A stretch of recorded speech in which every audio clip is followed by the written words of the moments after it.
Yes, I mean what I say. An automatic maid-of-all-work, invented by my husband, John Matheson. You see, it was this way. The old story of servants. Ever since we began housekeeping, we've had every kind, and if we did get a good one, something would come along to take her off. You know, John has invented lots of things. There's that door spring now. Not much when you look at it, but it brings in quite a little income. He used to say that he was spending his spare time on an automatic maid-of-all-work. Of course, I laughed, said I wished he would, and thought no more of it. Well, the day the last girl left, John announced that the automatic maid-of-all-work was completed, and that he would stay home next day and show me how to work it. Of course, I didn't believe in it.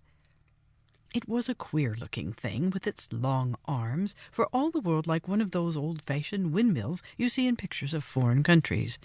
It had a face like one of those 24-hour clocks, only there were no hands. Each number was a sort of electric button. It was run by electricity, you know. The battery was inside. I didn't understand it very well. I never could see anything in the way of machinery. I never pretend to listen when John tells me about his inventions. The figures, as I said, were buttons, and you just had to connect them with some wires inside. There were a lot of wires, each for some kind of work which would be done at the hour indicated by the button you connected it with. This was handy, so that we would not have to get up in the morning till breakfast time, and would be handy in lots of ways. "Now, look, Fanny," said John. "Do try and understand how it works. You see this wire now? I'll connect it with button number 6, and at that hour the maid will light the fire, sweep the kitchen, and then the dining room. Now this button, number 7, will be the one to set the alarm to. It will sound for about 10 minutes. I'd sound it now, only it makes a fearful noise. Then the maid will go upstairs to turn down the beds. A convenient arrangement in many ways. Then it will go downstairs, lay the cloth for breakfast, make the tea and toast, bring in the things, and ring the breakfast bell. You'll have to leave all the breakfast things on one shelf, of course, and measure the oatmeal, and tea also. We won't set any more buttons tonight. It's just as well to be around at first, to see that all goes right. There may be some adjustment necessary." We went to bed then, and it was daylight when I awoke. I was conscious of a peculiar whirring noise, but I hadn't got thoroughly awakened when I heard the most awful screams and thumps, and the 2 boys came running into our room in their night-dresses, and after them the automatic maid-of-all-work. By this time I was out of bed, but John sleeps very soundly. He started as the maid jerked the bedclothes down and laid them over the footboard, but he wasn't quick enough. It took him under the arm, it had an awful grip, too, and laid him across the footboard after giving him a thump or two, as I do the pillows. John had watched me do it, and had the thing to perfection. He didn't suppose it would be tried on him, though. He didn't seem quite prepared for such a performance, for he flounced around so that he and the bedclothes, pillows, and all landed in a heap on the floor. By this time the boys had got over their fright, having been treated in the same manner, and we all laughed. John can't bear to be laughed at. However, we proceeded to dress after the maid had gone downstairs. I could see John was a little nervous, but he didn't want to show it, so he waited till I was ready. The boys got down first, and we could hear them laughing. "I dare say you'll have to arrange the table a little, Fanny," said John as we went down, "but that won't be much to do when all the things are on." Well, we went into the dining room, and sure enough, the table was set, and pretty well, too, only that the butter dish with the butter was upside down on the table, and the coal scuttle was set at John's place instead of the oatmeal dish. That was because John, who always leaves things in ridiculous places, had left it standing on the back of the stove after putting in the coal ready for the morning fire. The porridge was standing cooked on the stove. We had got an arrangement with a white earthen bowl set into a kettle, and the bowl had just to be removed and carried in. However, the coal scuttle had stood in the way, and John had to carry it out and bring in the porridge. The toast was scorched a little, but the eggs were boiled just to perfection, and we enjoyed it all immensely. Meanwhile, the maid was upstairs making the beds, and such beds you never saw. You'd think they'd been cast in a mold. The maid came downstairs just as we were through, and then John pulled another wire. After doing so, he acted rather strangely. He didn't seem to be able to let go the wire for a minute. It gave him a shock, you know. After that, he handled the wires more carefully. Then the maid proceeded to clear the table. Here was a slight complication, however, for the maid washed everything, and though we had eaten up nearly all, still there was some butter in the dish, a bowl of sugar, and the salt cellar. However, as there was lots of good hot water, the dishes after they were wiped were as clean as could be. But John suggested that for the present, until he could make some improvements, the eatables had better be removed first, for, "Of course," he said, "there will be some imperfections. Now, Fanny, I suppose you want to wash, don't you? You have the clothes ready, I see." "Yes, but it seems to me the dining room is not swept very clean. Anyway, the crumbs ought to be swept up." "Exactly," returned John, "only, you see, I fixed it so that it would just run around the table once before breakfast, then afterwards you can have all the furniture moved out and the whole room swept every day." Well, the maid proceeded to remove the furniture. It went to the middle of the room, then began to circle around, removing everything it came in contact with and setting things out in the hall. John dropped the leaves of the table, and all went well till it came to the stove, and attempted to remove that also. But something was amiss, and it veered off to one side. John started forward to turn it off that track, but it promptly picked him up and removed him. I forgot to say that a revolving brush in the bottom was sweeping all this time, and now the thing was making the last circuit, as I thought, for it had touched the wall on 3 sides. And I was wondering how it would get into the corners, while John watched the stove, and wondered if it could pass between that and the wall with coming in contact with the stove. But there, the passage was not wide enough, and the stove, a little open grate, was picked up and removed. The pipes fell down and made a lot of dirt, but that was pretty well swept up, as the maid had to make 2 or 3 more circles to allow for the corners. John replaced the furniture, as he had not provided for that part of the work. The stove we decided to carry out for the season, but in the meantime he had started the maid at washing. You see, there was no time lost between things, and I tell you those clothes were washed. And so was John's coat, which, being a pretty good one, he had taken off and laid on the bench. Then we had the kitchen scrubbed, the same apparatus which did the sweeping doing that also. John adjusted it so that the furniture was merely pushed aside. The worst of the thing was that you could not stop the maid when it got going till it had run down, and what was more, if you interfered with the wires when it was going, you were apt to get a shock from the battery. This was inconvenient sometimes. For instance, after the kitchen was all scrubbed, the thing still ran around the walls scrubbing as hard as ever. John said the only thing was to pull another wire and set it to work at something else. It would run harmless to keep it employed. Just then John was called out to speak to a man about some coal, and I undertook to head the thing across the middle of the room. Unfortunately, it rushed straight into the dining room, water pail and all. I didn't care much. I wanted a new carpet for that room anyway, and I knew that sooty spot would never come out. The water in the pail was very dirty by this time. John had not thought of its having to be changed. Presently John returned, and we got into the kitchen again. There was another funny thing about it. Whenever anyone got going ahead of it in the same direction, it was sure to follow, and the only way to get out of its road was to double back on your own track and dodge it. It was the current of air it followed. John said he had a reason for making it that way. While sweeping the kitchen, it got after one of the boys once, and it dodged around the tables and chairs just as he did, till John told him to turn and go back. It got after Bruno when he got out of the dining room into the kitchen.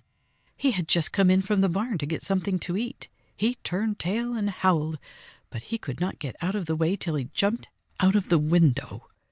The cat fared worse than Bruno, though, for she was picked up along with the wiping cloth and rubbed over the floor for about 3 yards before she managed to get free.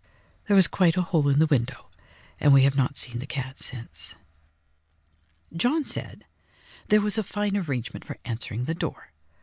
Of course, in some instances we would have to go ourselves, especially if any old lady or timid person who had not made the acquaintance of the maid were expected.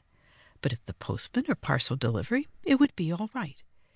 Anyone could send in a card, too, you see. But the best of all was the arrangement for putting tramps off the premises. John was just explaining how this was done when Fred exclaimed, "There's an old fellow now! I wonder if he's coming here." Yes, sure enough. He turned in at the gate, and presently there was a ring at the doorbell. Beggars are so impudent, and this was an old offender, so I didn't say anything when John pressed the wire, and we all followed to the door to see the effect, John remarking that it wouldn't hurt him. The door was opened quite quietly, but closed with a bang after the maid. At first, upon reopening the door, we thought it had missed fire, for the tramp, looking somewhat scared, stood at one side of the doorway, but the maid was scuttling down the path with some limp figure in its arms. I was sorry to recognize an uncle of John's, from whom John had expectations. I knew his bald head. The maid had him by the middle, and his feet and head hung down so that his hat dropped off. He was too much surprised to attempt resistance, and the maid deposited him in a heap in the gutter and then returned. We were so bothered by the turn of affairs had taken that we forgot to get out of the way. Fred received a slap which sent him sprawling. John was lifted bodily after the manner of his uncle and laid upon the table, while I, my skirts being caught, was forced to run backwards in a very undignified manner till, by grasping the doorknob, I wrenched myself free at the expense of a width of my skirt. I stood hanging on to that doorknob as if I expected momentarily to be snatched up and thrown out the window, when my eyes happened to fall upon Tommy. He was lying on his back on the floor, his legs slowly waving in the air. He made not a sound. The expression on his face gave me such a start that I relaxed my hold on the doorknob, thinking that he was injured internally.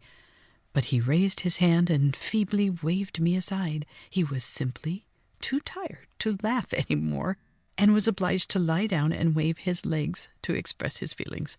Fred had begun to whimper after picking himself up, but catching sight of Tommy, laughed instead, until something in their father's eyes caused both of the boys to take themselves out of doors. However, they perched upon the fence just outside of a window and looked in.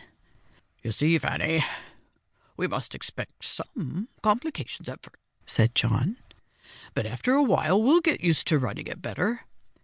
This he said as the maid started out at the front door again, after having buzzed around the hall for a minute. For, as I told you, it was necessary to start it at some new work in order to stop what it was doing, and in the meantime, while we were recovering our breath, it was making trips through the hall to the front gate, and hence to the gutter, and back again. John was explaining that we could arrange the length of the trip as we pleased, and it need ordinarily be only to the door to see what was the matter.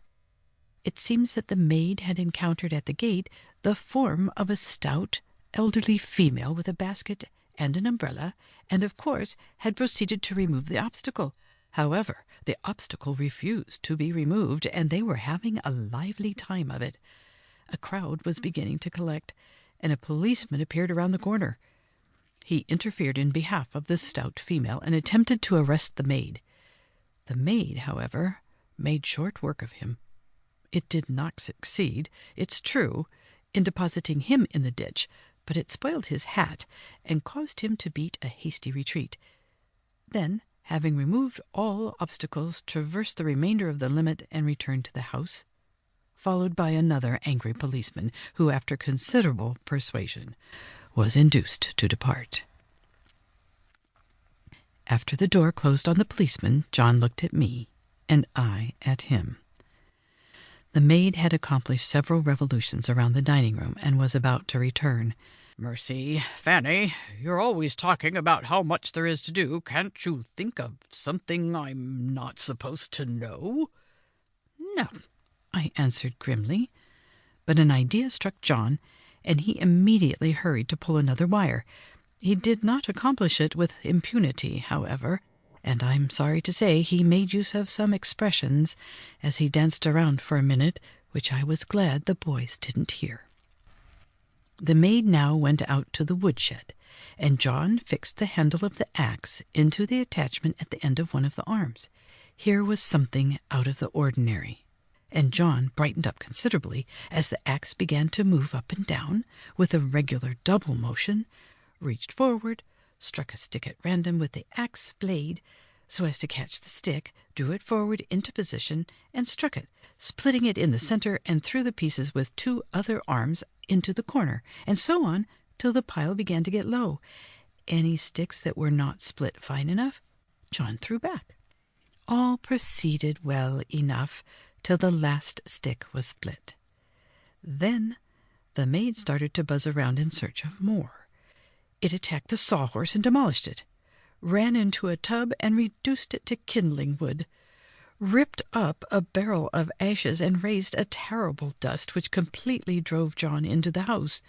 All this time he was trying to get near enough to start it off on another track, but it wheeled around and flung the axe so menacingly that John got excited and lost his head. When the dust had subsided sufficiently, we went out again. By this time the maid had anchored beside the new woodpile and was splitting it over. This would not have mattered much. We didn't mind the wood being reduced to matches, but it was close to the shed window, and the sticks were being flung through, carrying broken glass with them into the street. John did not care for another visit from the policeman, but he was completely nonplussed. Just then he heard a stifled chuckle, and looking over his shoulder he saw several boys perched on the fence, and among them our own, who immediately dropped down. But what maddened John was the sight of a newspaper reporter also, who was evidently sketching the scene. Then the air began to be filled with flying missiles, which John threw at the maid, till by some lucky hit some of the machinery was jarred, and the maid rushed wildly around the shed, the axe now slashing about with a motion evidently intended for some other office than woodchopping. John ran to shut the door in the face of the reporter, who was filling sheets with sketches. The maid, however, started after him. John stopped, tried to dodge, hesitated, then ran out of the back gate and down the road, the maid thrashing at him with the axe. This was serious. I ran to the gate and anxiously looked after them, while the boys and reporter followed in the wake of the maid. I very much feared the maid would run into something and do some damage, but I soon saw that, as, of course, John avoided all obstacles, so did the maid, and simply followed him. I wondered why he did not reverse and pass the maid, thus putting it off the track. Presently, however, John returned alone, and looking somewhat travel-stained. He pushed past me and went upstairs to the bathroom. I did not dare to follow to ask questions, but Fred and Tommy also returned soon and told me what happened after I lost sight of them. It seems that first of all, the axe flew off the handle and chopped a rooster, which was scurrying out of the way, almost in two. Then they caught up with a cow. It was quite a bit out of town, and she started to run in the same direction. John swerved to one side, and the maid caught up with the cow and belabored her with the axe handle. This maddened the cow so that she made for the river and rushed in, the maid after her. They slashed about in the stream for a minute. Then the maid sank, and the cow appeared on the other side. Next morning, about an hour after John went downtown, he sent up a new carpet for the dining room. We have a German girl now, and I don't know but that she's better than the Automatic Maid-of-All-Work.